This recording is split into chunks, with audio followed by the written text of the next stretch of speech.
안녕하세요. 뉴스반장입니다. 대법원이 선거법 사건 정원 협의체 회부에서 심리 중이나 이거에 대해서 좀 어떻게 보고 계시는지 궁금하고, 만약에 대법원이 유죄 취지로 확인환송하면서 재판 계속돼야 한다고 판단한다면 대통령 당선되시고 난 뒤에 재판 계속 봐주실 예정인지 궁금합니다. 내일 교통사고가 날지 모른다는 얘기, 그런 걱정은 하지 않고 삽니다. 사법부라고 하는 것은 기본적으로 법과 사실관계에 따라서 합리적인 결정을 내려왔습니다. 잘 판단해서 정상적으로 처리하겠죠. 이재명의 당당한 자신감, 그 이유는 단순히 말로만 하는 게 아닙니다. 그 자신감은 바로 진실과 정의에 대한 확신에서 비롯된 건데요. 왜 이재명은 이렇게 흔들림이 없는 걸까요? 그 자신감은 어디서 나오는 걸까요? 이 모든 질문에 대한 답은 단 하나, 이재명은 법과 진실을 믿기 때문입니다. 이재명은 자신의 공직선거법 재판에 대해 전혀 걱정하지 않는다고 단언했는데요. 내일 교통사고가 날지 모른다고 두려워하면서 살지 않는다고 말했습니다. 근거 없는 걱정은 애초에 할 이유가 없다고 선언한 건데요. 그의 말처럼 근거 없는 걱정은 불필요한 부담에 지나지 않는 거죠. 26일 진행된 호남 경선을 마친 뒤 기자들과 만난 자리에서 이재명은 이렇게 밝혔습니다. 사법부가 기본과 상식을 지키는 기관이라면 합리적 결정을 내릴 거다라고 말이죠. 이 말 속에 담긴 의미는 아주 분명한데요. 법과 사실을 따지면 결과는 뻔하다, 무죄는 당연하다는 확신이 그의 자신감을 뒷받침하는 핵심입니다. 이재명은 결코 법 위에 서지 않았고 정치적 특혜를 요구한 적도 없다는 것을 스스로 증명해 왔는데요. 그 자신감은 바로 정의를 믿고 법을 존중하는 그 강한 신념에서 나오는 겁니다. 이재명이 흔들리지 않는 이유는 자신의 길을 의심하지 않기 때문인데요. 그가 믿고 따르는 법과 정의는 이미 탄탄한 기초 위에 서 있기 때문이죠.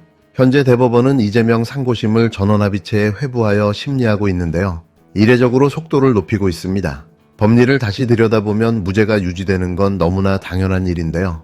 일부에서는 대법원 판결이 뒤집힐 수 있다고 억지로 불안감을 퍼뜨리고 있지만 이재명은 그런 시나리오를 아예 상상조차 하지 않고 있습니다. 1심, 2심 모두 무죄였고 그 판결은 명백하고 탄탄한데요. 그에게는 법을 믿는 당당함이 있는 거죠. 대법원도 법과 원칙을 따를 것이라 믿기 때문에 이재명은 흔들리지 않습니다.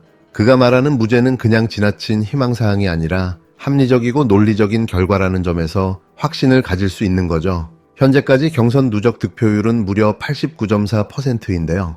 압도적인 지지 속에 이재명이 민주당 최종 대선 후보로 선출될 가능성은 거의 확정적입니다. 이재명의 자신감은 결코 허세가 아닌데요. 그 자신감 뒤에는 진실을 믿는 확신, 정의를 지키려는 신념, 그리고 국민의 압도적 신뢰가 깔려 있습니다. 이재명의 길은 이미 정해져 있는데요. 흔들리지 않는 믿음과 당당한 걸음으로 그 길을 걸어가고 있는 이재명은 이제 그 누구도 그를 막을 수 없을 것입니다. 지금 대법원에서는 이례적인 일들이 발생하고 있습니다. 그런데 이 이례적인 일들이 하필 이재명 전 대표의 공직선거법 사건에 국한에서만 일어나고 있습니다. 대법원은 사건이 전원합의체에 회부된 당일에 합의 기일을 진행하고 첫 번째 합의 기일 이틀 후에 두 번째 합의 기일을 잡아서 한 주에 2번 전원 합의하고 이 공직선거법 사건을 위한 합의 기일을 진행했습니다. 한 달에 한 번 전원합의체 합의 기일을 잡아서 그날 하루에 여러 사건을 심리했던 통상적인 패턴을 벗어난 것입니다. 하다하다 이제는 대법원 전원합의체마저 오직 이재명입니까? 언론에서도 이례적인 속도전이다, 이재명 사건만을 위한 전원합의체다 이렇게 평가를 하고 있습니다. 이런 일이 벌어지는 배경에는 조희대 대법원장의 의지가 반영돼 있다라고 하는데 도대체 얼마나 강력한 의지이길래 이렇게 밀어붙이나 의심스럽습니다. 조희대 대법원장의 의지는 어느 방향을 향하고 있는 것입니까? 그저 재판을 신속하게 할 뿐인 겁니까? 아니면 다른 저희가 있는 것입니까? 과전이하라는 옛말이 있습니다. 오이밭에서는 신발을 고쳐 신지 말고 오얏나무 아래에서는 갓을 고쳐 쓰지 말라는 뜻입니다. 대통령 선거를 앞둔 때 이재명 전 대표에 대한 이 급발진, 그러니까 대법원의 정적 중립에 대해서 오해를 사는 것 아니겠습니까? 대통령 선거일이 확정된 이후부터는 국민의 시간입니다.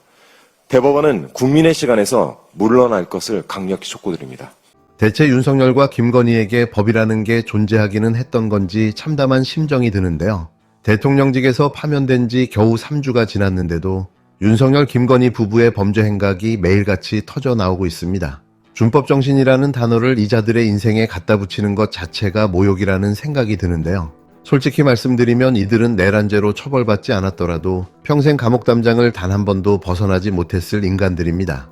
한 줌의 양심이라도 있었다면 애초에 권력 근처에도 얼씬거리지 않았을 거라는 생각이 드는 거죠. 안녕하십니까. 반갑습니다. 국민의힘 국회의원 김기현입니다. 오늘 저는 우리 국민의힘 전당대회에서 당대표로 출마하기로 하면서 그 출마 입견을 말씀드리고자 합니다. 준비된 원고에 따라서 말씀을 올리겠습니다. 뿌리를 지키며 대선 승리를 이끌어낸 이기는 리더십, 부드러운 카리스마로 민주당을 제압해온 욕심의 리더십, 2024년 총선을 압승으로 이끌 적임자 바로 김기현입니다. 존경하는 국민 여러분, 사랑하는 당원 동지 여러분, 저는 오늘 저희 20년 정치 역정에서 온갖 풍상을 겪으면서도 마침내 승리를 쟁취해내었던 강인한 힘을 바탕으로 2024년 총선 압승과 윤석열 정부의 성공을 뒷받침하기 위해 우리 당 대표 선거에 출마하고자 합니다. 무능하고 무식하고 무작정 들이대는 산무 정권인 민주당 문재인 정권을 종식시키고 마침내 윤석열 정부가 탄생했지만 여전히 거대 야당과 이에 기생해온 세력들이 윤석열 정부의 성공을 가로막으면서 몽리를 부리고 있습니다. 이번도 검찰이 윤석열이 2023년 국힘당 당대표 선거에 직접 개입했다는 의혹에 대해 본격적으로 수사에 착수했다는 소식인데요. 김기현을 밀어주기 위해 당대표 선출 룰까지 갈아엎은 정황이 포착됐다는 겁니다. 대통령이라는 작자가 사조직을 키우듯 당을 농락한 꼴인데요. 윤석열은 대통령 취임 당시 이렇게 말했었습니다. 무슨 당무에 대해 이래라 저래라 하는 것은 바람직하지 않다고 했었는데요. 불과 1년 만에 본인이 직접 나서서 당권을 주무른 실체가 드러난 겁니다. 국힘당은 2022년 12월 대표 선출 룰을 손봤는데요. 당원 투표 70%, 여론조사 30%였던 비율을 당원 투표 100%로 뜯어고쳤습니다. 당시에도 여론조사 1위였던 유승민을 배제하기 위한 노골적인 꼼수라는 비판이 쏟아졌는데요. 이 모든 과정에 윤석열의 그림자가 어른거리고 있다는 의혹이 갈수록 짙어지고 있습니다. 검찰은 윤석열이 대통령 권한을 남용해 김기현 당선을 위해 국힘당 전당대회에 부당하게 개입했다고 의심하고 있는데요. 헌법과 정당 민주주의를 짓밟은 중대한 국기문란 사건이라는 겁니다. 당시 대통령실 고위 관계자들은 더 가관이었는데요. 대통령실 공식 입장은 없다. 다만 김기현이 대표가 돼야 한다고 공개적으로 언론에 떠들고 다녔습니다. 또 다른 관계자는 대통령실 공무원이 김기현을 지지해도 문제없다는 발언까지 해댔는데요. 사실상 대통령실이 전당대회에 조직적으로 개입한 거 아니냐는 비판이 제기된 겁니다. 검찰은 이번 수사에서 윤석열의 지시나 묵인이 있었는지 대통령실 조직이 조직적으로 움직였는지를 규명하는 데 초점을 맞추고 있는데요. 당시 윤석열은 공직선거법과 정당법 위반 혐의로 고발됐습니다. 대통령 불소추 특권을 방패 삼아 수사는 흐지부지 됐었는데요. 하지만 이제는 상황이 완전히 달라진 거죠. 윤석열이 파면당한 이후 검찰은 고발인에게 오는 29일 출석을 통보하며 본격적으로 수사를 재개했는데요. 이쯤 되면 정말 묻지 않을 수 없습니다. 윤석열과 김건희, 이자들이 대한민국 헌법과 법률을 단 한 번이라도 존중한 적이 있었는지 말이죠. 국가를 사유화하고 권력을 사리사욕에 악용한 대가, 끝까지 추적해 반드시 책임을 물어야 할 텐데요.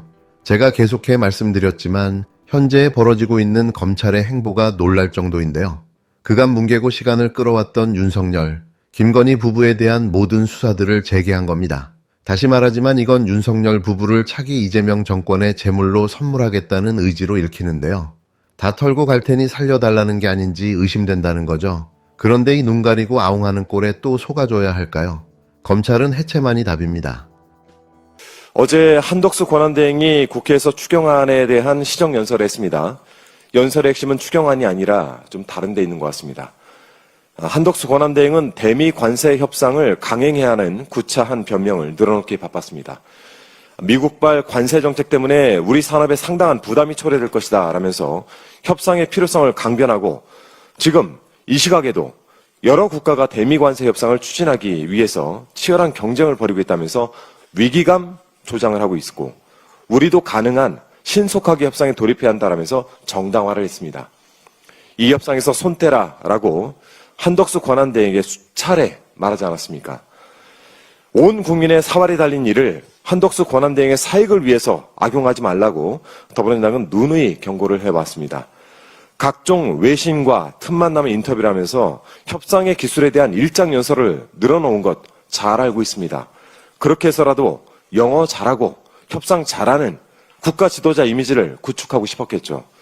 하지만 한덕수 권한대행의 협상력 과연 믿을 만할까요? 과거 한덕수 권한대행이 외교통상부 통상교섭본부장으로 재직했던 당시 중국과의 만일 분쟁에서 굴욕적인 협상을 하고 오지 않았습니까? 그 일을 꽁꽁 숨기고 있다가 2년 뒤에 발각되어서 대통령 경제수석 자리에서 잘리지 않았습니까? 그 증거가 온갖 뉴스로 남아 있습니다. 당시 보도 짧게 편집한 영상을 좀 함께 보시죠.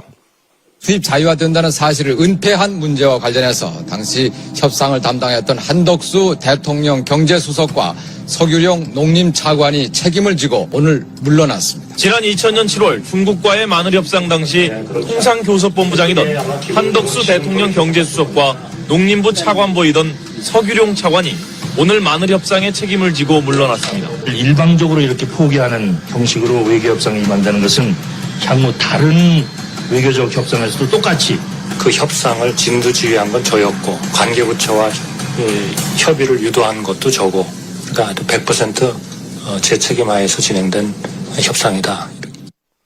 네, 그렇게 100% 본인이 책임지고 했던 협상. 당시 양국의 시장 규모를 보면 저희 중국 측이 막은 휴대폰과 폴리에틸렌 수입 규모는 우리 측 마늘 수입 규모의 50배의 큰 시장이었습니다. 2000년 우리 정부는 중국산 마늘의 관세율을 기존 30%에서 315%까지 올렸습니다. 우리 마늘 농가를 보호하기 위한 것이었겠지만 즉각 중국이 한국산 휴대폰과 폴리에틸렌 수입을 중단하는 보복 조치를 단행하면서 문제가 매우 커졌습니다. 우리 측이 막대한 타격을 입고 백기투항을 할 수밖에 없었던 건 이런 문제 때문이었습니다. 결국 3년간 의무적으로 중국산 마늘을 3만여 킬로그램씩 낮은 관세율로 수입을 해야만 했습니다. 더 큰 문제는 국민도 대통령도 모르게 마늘 수입 자유화의 물꼬를 멋대로 터버렸다는 데 있습니다.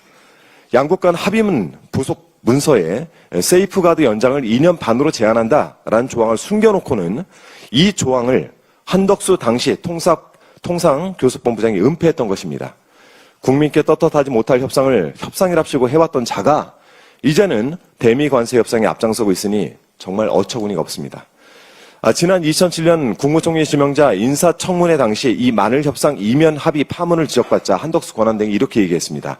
당시 마늘 협상은 협상을 담당한 사람들에게 엄청난 교훈을 줬다. 절대 그런 일은 다시 일어나지 않을 것이다. 이번 대미 관세 협상에 섣불리 나섰다가 또 큰 손해를 입게 되면 그때도 교훈 타령할 것입니까? 마늘 협상에 한덕수 권한대행에게 남긴 교훈은 단 한 가지입니다. 한 대행은 협상에서 손을 떼라는 것입니다. 우리 시간으로 오늘 새벽 6시경 한미 2+2 통상협의 결과에 대한 보도가 나왔습니다.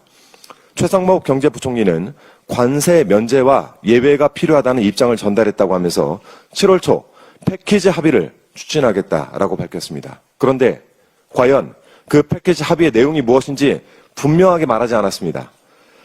스콧 베선트 미국 재무장관은 한국인들이 일찍 협상하러 왔다라면서 그들은 자기들의 최선의 제안을 가져왔고 우리는 그들이 이를 이행하는지 볼 것이다 라고 말했습니다.